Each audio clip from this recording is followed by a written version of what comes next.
is a short-lived vacuum. It will not be there for a long time. In this time of mourning her and remembering what could have been done. And that's what we are hearing.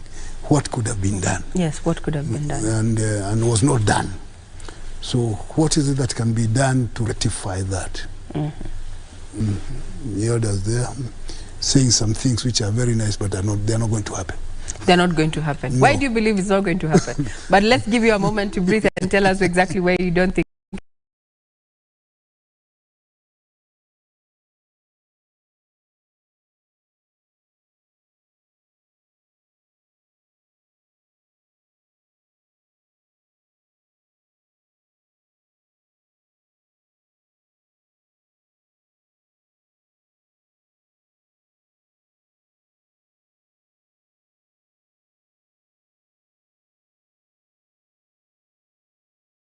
it's going to happen. Maybe Ronald has a different... You've heard what the elders have said. They want housing, they want at least a monthly allowance, you know, to get the help them keep afloat. They're also talking about compensation, you know, for historical injustices and such. Do you believe that the time is right, that, you know, we have the political goodwill to actually honor the demands and wants of the Mau Mau freedom fighters? KAMBU.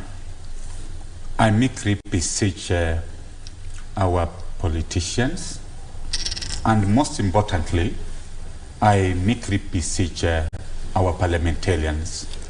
This is the right time to enact the law which benefits the Mau Mau fighters. For instance, we don't have a database of all the Mau Mau. Mau Mau was not only concentrated in central Kenya. We have a lot of Mau Mau fighters in this country. We need to have a database of all these fighters. And then we place them into, as a matter of urgency, into the pension scheme. So I'm requesting our political class, they should not get concerned with only their interests.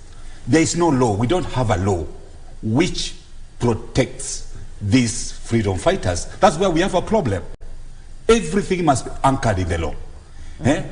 Your life has talked about land. I've seen this, the chairman of Mau Mau in Nyandarua is talking that most of the people don't have land. The Constitution of Kenya 2010, in Chapter 5, it has stipulated on the minimum acreage and the maximum. We cannot have a very big chunk of land while few politicians are benefiting and those who fought for the country are languishing in poverty. So it is nice, this is the right time. I request His Excellency the President and the political class, they should come with the legislation which ensures that all these freedom fighters are accordingly rewarded for the efforts they did in this country. We are where we are because of their efforts. It is the right time for the law to be enacted on how these families of the freedom fighters were it is today. What I'm hearing from you, Wakili, is that we need to institute a legal basis for redress. But then, Prof, you had said that what they had said is not likely to happen. No. What would be a reason? It will not happen. One, we do not know who the heroes are.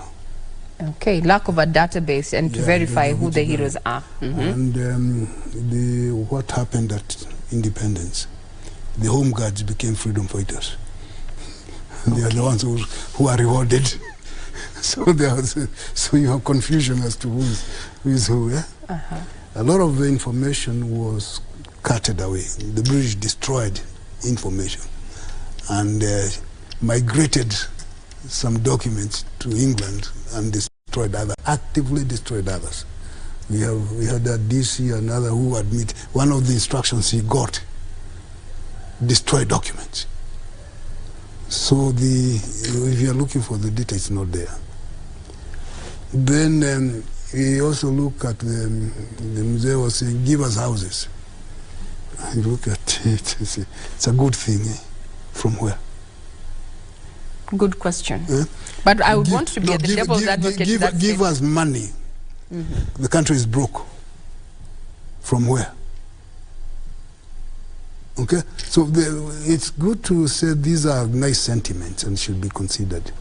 But to expect that something will be done because of those sentiments, you're daydreaming. It's not going to happen. It did not happen then. It can't happen now. And when there was a case, because there was a case that in England, and the courts there say, I mean, they reached an agreement, give them a little money, something.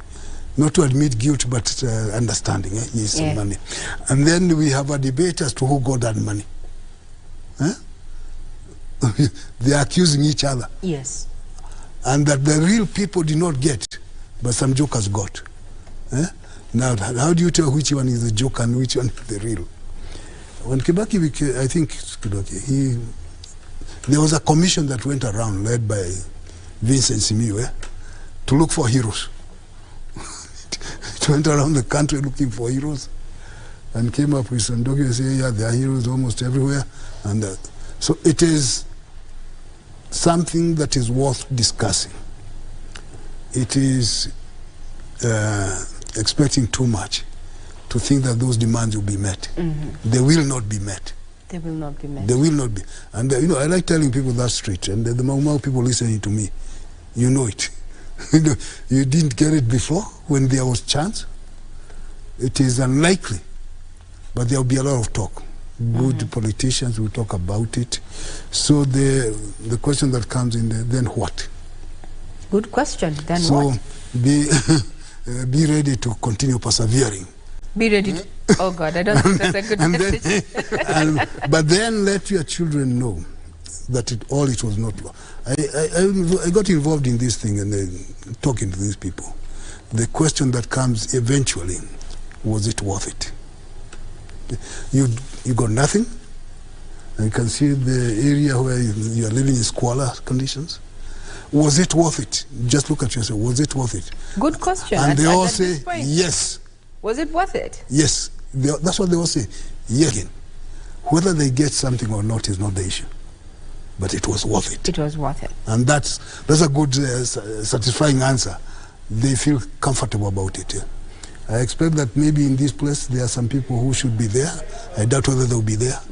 Like General Karayunjama. Yes. You know, he's written a nice book about his involvement being the secretary to the Mau Council in the forest. People like Wagosho, they're always there with always visiting Kimathi. He was, I mean, Mukamishi, he was always. So I expect him to be there. So they are let's not lie about to the people. It's good to express expectations and desires. Like Ashengo Neko was saying, give us something now. And he didn't get it by the time he was going. He didn't get it. He didn't get it. But he was also realistic enough. The man was realistic enough. And these people are also, although they are saying it, they're also realistic. They're also realistic. Yes. Now, what our viewers you're seeing, this is an aerial view of the final resting place of Mukami Kimathi there, a woman who has been eulogized as a matriarch, as an iconic freedom fighter, as a woman who has played quite the role to ensure that Mau Mau, get compensated and get to live a better life, to just honor them for what they did, in regard to ensuring that Kenya is a free state as we are right now. Mukami of, the burial